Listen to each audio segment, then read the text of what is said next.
Hello, good morning. Good morning to Your Excellency, Hang Chun Naran, and all other excellencies and participants who are joining us today from around Cambodia.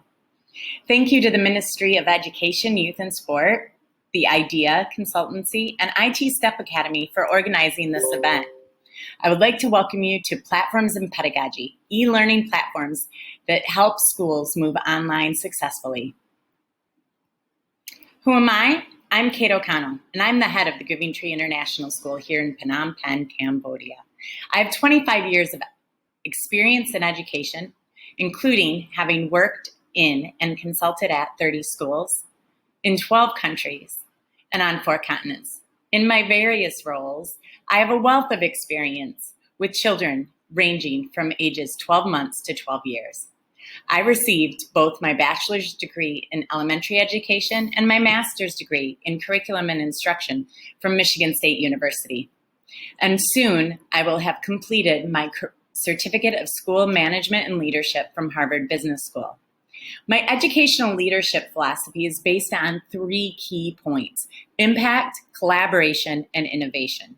I look forward to impacting education in Cambodia through CEF's innovative initiatives and collaborations. I am unapologetically passionate about children and education. Today, I will take you through the journey of the Giving Tree International School's move to online learning. At the Giving Tree International School, we are a low-tech but not no-tech school. Parents choose to send their kids to school because we are play-based and focused on the whole child. We create strong relationships and build child-centered, home-like environments for our students. So it was difficult for us to reproduce this concept online. During the first closure, many parents did not want their children to have any screen time. Furthermore, it was difficult for parents who still needed to be working. Many students stay with grandparents or nannies who are not familiar with online tools, so they did not return for Term 4 in 2020. It was hard to sell online learning to parents, and even harder to get young students focused for online learning. Since then, we have been reflecting on our practices and we have made improvements. There are a few things that we have done right that helped us to make this transition and to build back our student enrollments, and I will share those successes with you now. One of our keys to success is being curious. And another key to our success is using systems thinking to look out for leverage points, which comes with my experience working with Compass Education. Our tagline at TIS is #passionately-curious. And in our mission, we strive to nurture a collaborative community of inquirers. So we started by asking ourselves questions. How could we inquire into the best practices in online learning? What could we emulate? And what could we do better? What lessons could we glean from other schools? First, we looked to other IB schools in Vietnam, China, and Qatar through our educator networks. Many of those schools were the first to go online. We learned that both Seesaw and YouTube were a big part of the practices and were used for online learning in various schools. Early in March, we held a whole school meeting where teachers and administrators read examples of online learning from the MyIB website, and collaboratively, we came up with a plan for online learning. At the Giving Tree International School, we are an IB, International Baccalaureate, primary years program school. We are concept-driven, inquiry-based, and transdisciplinary. We teach across and through the subject areas around transdisciplinary themes like who we are and where we are in time and place. We decided early on that we would not revert back to more traditional subject-based approach to learning. For example, doing a lot of worksheets. We used Zoom to connect with students, and we held morning circle times checking in with our students. We used YouTube to create instructional videos and read-alouds. And everything that we planned was child-centered and child-focused. Teachers ask themselves questions while planning. Will they be able to do this easily at home? If not, what materials might they need? The teachers made learning packets to support the online learning so that students could access the curriculum at home. We discussed how we could leverage the platforms that we already had in use. Some of these included Zoom, YouTube, WhatsApp, ThinkThink, Learning A to Z, MobyMax, Google Classroom, Seesaw, and Mathletics. We set up a time for students to practice using the apps before the campus closures. Students practiced logging in to RazKids, Mathletics, and MobyMax so that they would be familiar with those apps while they were at home. Our goal was to make learning seamless, using the apps that the kids use in the school to help support their learning at home. Our apps completely cover the curriculum. Learning A to Z provides literacy support for the units of inquiry, including social studies and science. Mathletics provides mathematics support for inquiry and inquiry-based projects, but it also allows for students to practice playing games, both alone and with others. MobyMax offers a diagnostic tool so that we can use data to inform our teaching and learning and to ensure the students of TGTIS do not have any learning gaps in their learning.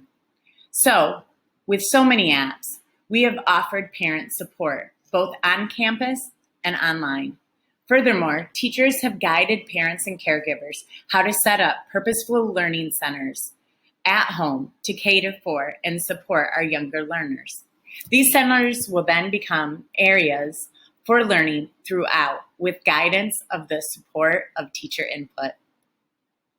So what can you do? Well, one of the challenges to moving online is resisting the temptation to use a more traditional method of learning, such as lecturing. Having teachers only teach on Zoom for 8 hours and to do worksheets is a request parents often make, as they are working and the students need supervision all the time. Parents need their students to be occupied, which is why 8 hours of Zoom and worksheets can be seen as a solution. However, we know that that is not the optimal practice for long-term learning. It just isn't how the brain works. When deciding on how you will run your online learning, make sure that it matches what you know about good teaching and learning. Students need to be engaged, interested, and have agency with their learning. So, how are we continuing to live our values online? At TGTIS, we have 6 pillars that define who we are and what we do. The pillars each are represented by a colored section of our logo. 1, we are a home. We make sure that students are seeing the same people online that they would see at school. Teachers and learning assistants host live sessions. Even our specialists offer live online classes. We also have posts from other administration team members too. This reassures kids that we are still here for them, even though they aren't on campus with us. We are global citizens. We are maintaining our units of inquiry, which look at local and global issues. We are also continuing to develop our practice of offering additional languages in French and Khmer. World-class education through the IB. We are connected to hundreds of schools online and worldwide, many of whom are also learning online. And we share inspirational and innovative ideas. We have continued to maintain our high teaching standards, providing many materials for students to work at home in line with our approach to inquiry. We are green. Online apps support immediate feedback and data collection without paperwork. We have, as far as possible, not resorted to printing out endless worksheets, but have maintained our sustainability practices by encouraging students to use practical, recyclable, and reusable materials. Highest quality education for all. Teachers are continuing to plan the same learning engagements online as they do for on-campus learning, making adjustments where necessary and using award-winning apps and resources. Socially responsible. At TGTIS, we do this through the use of the IB Learner Profile. And for example, students need to use Netiquette while using Zoom and the other online platforms.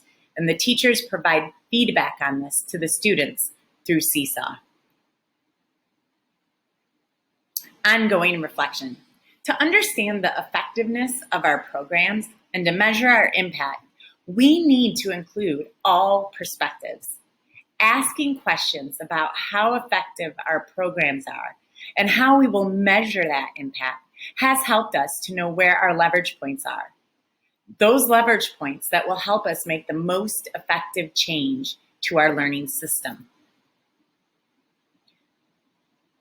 We gathered feedback from teachers, parents, and students.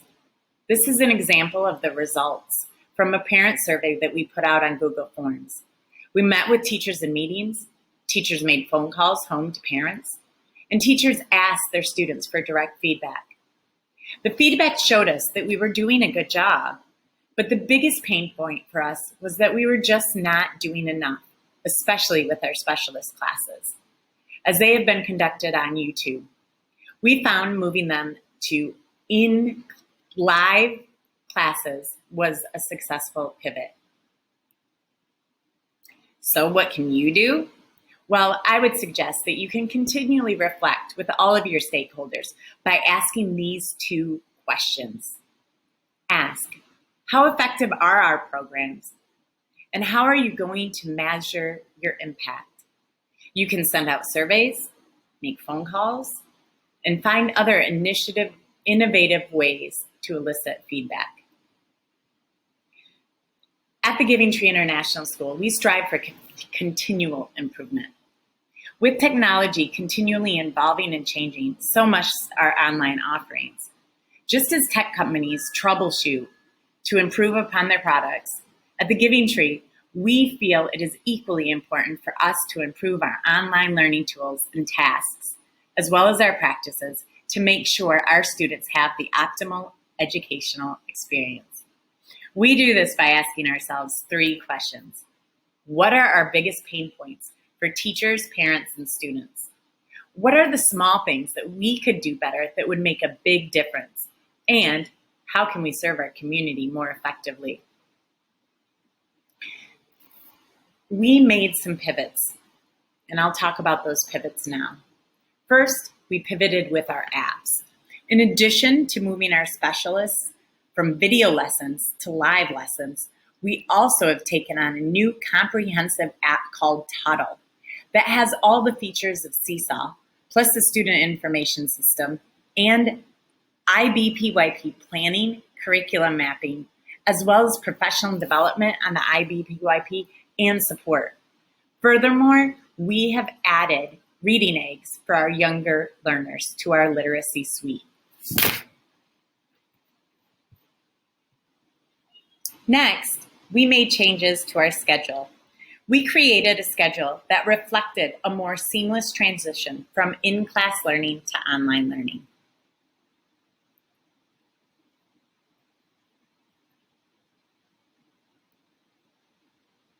So what can you do? Ask yourself, what are the biggest pain points you are experiencing? It can be hard to face this head on, and it can be easier just to keep doing what you've been doing.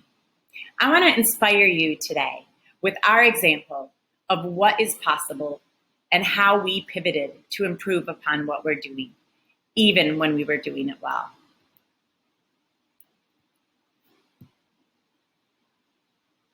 So, in summary, the top 3 takeaways I would like you to have as a result of my presentation are: 1, stay true to who you are. Create an impact by aligning your practice with effective on-campus practice. 2, use ongoing reflection. Use collaborative reflection with students, parents, and teachers to inquire into how effective is our teaching and learning? What is the one thing we can improve upon? And strive for continual improvement. Face your realities and look for ways to innovate. Thank you for listening to our journey of improving our online learnings for the students at the Giving Tree International School. Thank you to IT Step Academy and the IDEA Consultancy for this opportunity. I look forward to collaborating, innovating, and making an impact on education in Cambodia with all of you. Thank you.